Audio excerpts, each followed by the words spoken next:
Hello, this is Dr. Grande. Today's question is, can I analyze the case of Richard Minnich?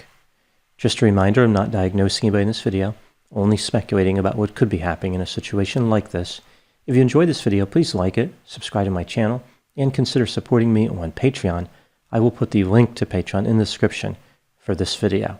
Information about the case of Richard Minnich essentially comes from just one source, his oldest son, Rick. Rick is a filmmaker who made a movie about his father titled Forgetting Dad. I pieced together Richard's background mostly from this film. I'll start with that background, then I will move to my analysis. Richard Minnich was romantically involved with a woman named Karen in high school. They would marry after graduating, and they had Rick. The couple divorced when Rick was 12 years old. After the divorce, Richard Minnich moved to Sacramento. He married a woman named Loretta. One day in May of 1990, a van slammed into the couple's vehicle as Richard was turning into a shopping center in Sacramento. The couple's vehicle only sustained minor damage. Both Richard and Loretta reported being fine. They did not believe they were injured. Soon after, however, Richard started making claims that he was in fact physically injured. 1 week after the collision, Richard claimed that he lost his memory. He told Loretta, "I don't know who you are or who I am." He didn't seem to want to hear about who he was, like he didn't have an interest in recovering his memory. Richard also claimed that he had forgotten how to complete basic tasks, like brushing his teeth. Richard would go on to suggest that his head hurt. He said he could not see out of his left eye, and he described his head as empty. Family members said that once in a while, old Richard appeared to come back, but then new Richard would promptly return. Richard was examined by physicians who indicated that there was nothing physically wrong with him. Richard settled a lawsuit regarding the collision for several $100,000. He continued to claim that he had physical pain and memory loss, although later he would say that the vision in his left eye returned. Eventually, treatment professionals said that Richard must have developed some type of dissociative disorder. Almost certainly, they were referring to dissociative amnesia. They were still unable to detect any physical cause for his memory loss, even after conducting several tests. They suggested that if Richard wanted his memory to return, he could make that happen. About 2 years after the collision, Richard separated from Loretta and moved into a place of his own. About a year later, he would meet a woman named Tracy, and they would become romantically involved. Later, Richard and Tracy moved to Oregon. Richard stopped answering Rick's calls, although they still had some contact via email. In 2003, Rick and Justin, who was Richard's son from his second marriage, visited Richard in Oregon. Richard agreed to meet with them, but would not allow Rick to record. Rick said that his father looked much older, and he talked about twisted nerves in his brainstem. Rick asked his father if he wanted his memory back. Richard replied, "I never think about it." Now moving to my analysis.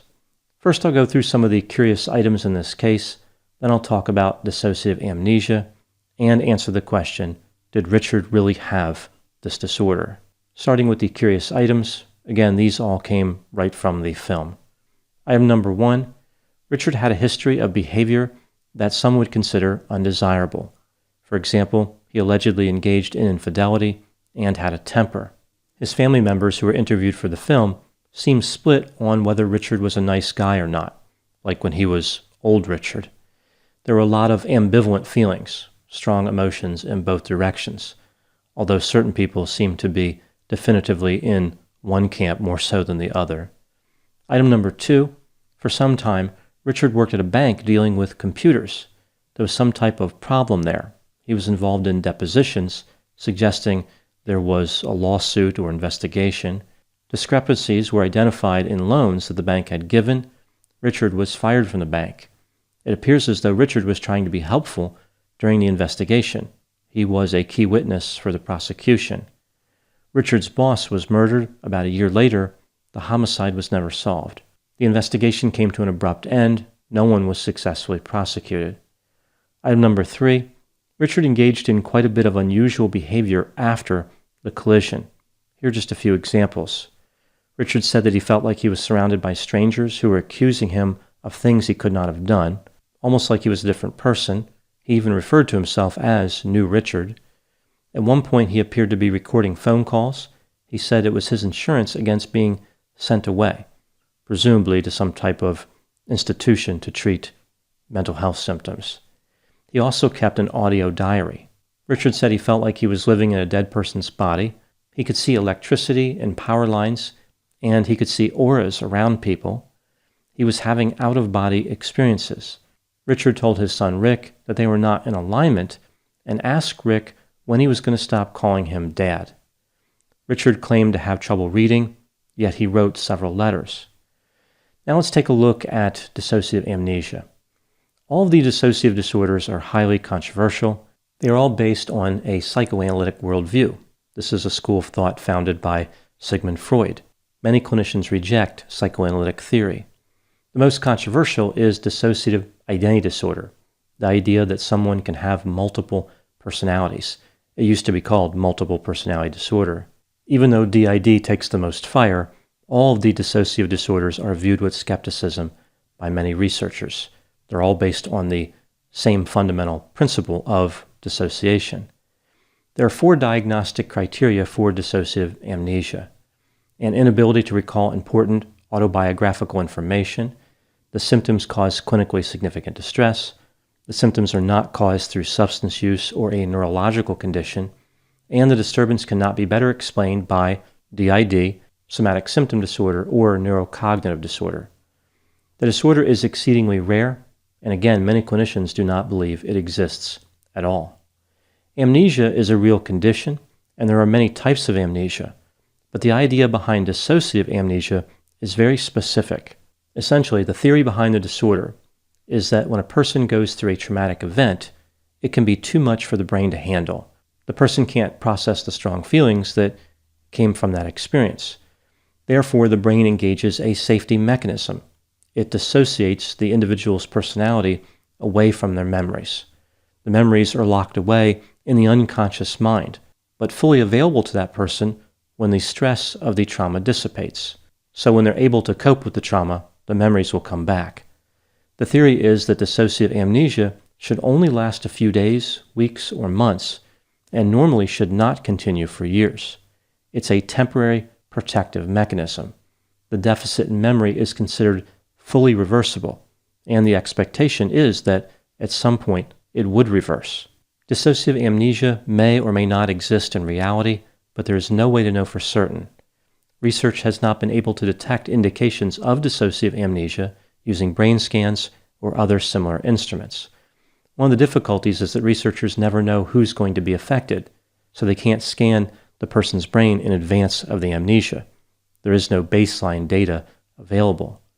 One could argue that the diagnosis of dissociative amnesia is given when a person claims they have no memory and there is no other explanation for the memory loss. Dissociative amnesia is based on the same logic that supports repressed memories. I find this interesting because almost all clinicians reject the idea of repressed memories, but many still hold on to the idea of dissociative amnesia, like they're not really aware that these, again, are essentially the same thing. Repressed memories have a terrible history in the world of mental health and the law, including false accusations against people for engaging in so-called satanic ritual abuse. Many people lost their freedom and were financially devastated by the myth of repressed memories and the unethical and unwise behavior of clinicians who believed in this nonsense. It is one of the darkest chapters in the history of mental health clinicians assisting prosecutors. Memory experts sharply disagree with clinicians who support the idea of repressed memories. It's simply not the way memory works. Memory experts state that the repression of traumatic memories is not possible. It's just not something that can happen based on what we understand about memory. Also, the idea that certain traumatic events can only be remembered in the context of therapy is nonsense. Yet this is a foundational concept to many clinicians who believe in repressed memories.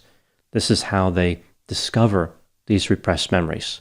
They don't come out in everyday life. They only come out when the clinician is there, encouraging the client. This is highly suspicious, and I think it's obvious why clinicians do this, but many people still believe in repressed memories.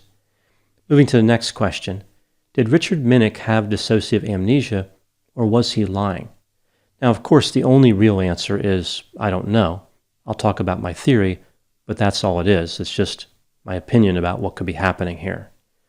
My guess is that Richard Minnich did not have dissociative amnesia. Here are the factors on which I based my opinion.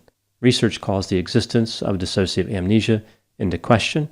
If the disorder doesn't exist, it would be difficult for anyone to have it, right? So it might not exist at all, which really kind of simplifies the equation. Richard did not appear to have any type of emotional response to the collision. Emotional reaction is an important part of the conceptualization of dissociative amnesia. Again, there is a trauma that the brain tries to hide. Right after the collision, Richard said he was fine, so he really didn't seem to be heavily emotionally invested in what happened. Richard claimed to lose his vision in his left eye and had other physical symptoms. Dissociative amnesia would not cause those symptoms. There's no physical component to that disorder. Richard said that he forgot how to perform various tasks, like brushing his teeth. This doesn't make any sense. Why would his brain try to protect him from that? If somebody is traumatized by brushing their teeth, they need to consider switching the brand of toothpaste they use. It's always important to look for the non-traumatizing label on the front of the package. This is actually a good tip for pretty much any product. Non-traumatizing products are usually a lot better. Richard claimed to be able to see electricity and auras, which has nothing to do with dissociative amnesia.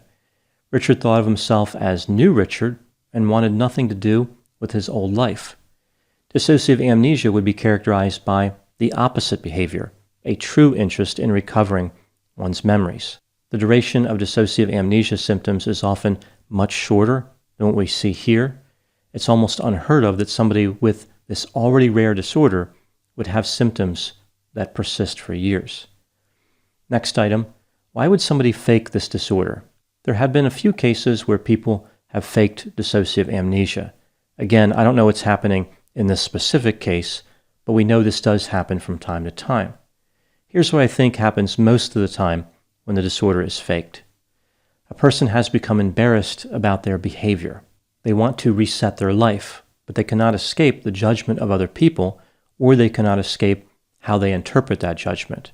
They want all their bad behavior to be erased, but it's not as simple as them just moving away and starting a new life. That's not satisfactory. They want all the people they view as judging them to understand that they are a new person. So it's not just them escaping, it's how other people view them. They want that view to be altered. They fake amnesia and they act like they're disgusted by their old self. Like now they're on the other side looking back at their old self and saying, wow, I can't believe how bad that guy acted. I totally understand why you didn't like that guy. Essentially, they're changing teams. They're joining everyone that did not like them. Much of the time, I think the faking has to do with vulnerable narcissism. Someone's insecurity and shame has grown so powerful, they try to boldly break away from it. In a sense, it's the ultimate narcissistic power play.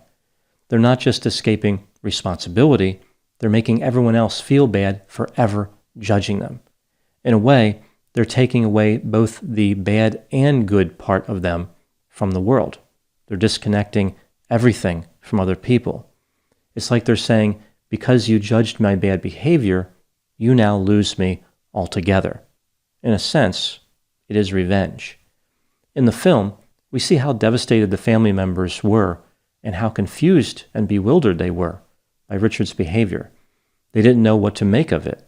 Now, of course, this would be the case whether the behavior was real or fake, but many people concluded that Richard was lying. This made them feel as though Richard's behavior was designed to hurt them.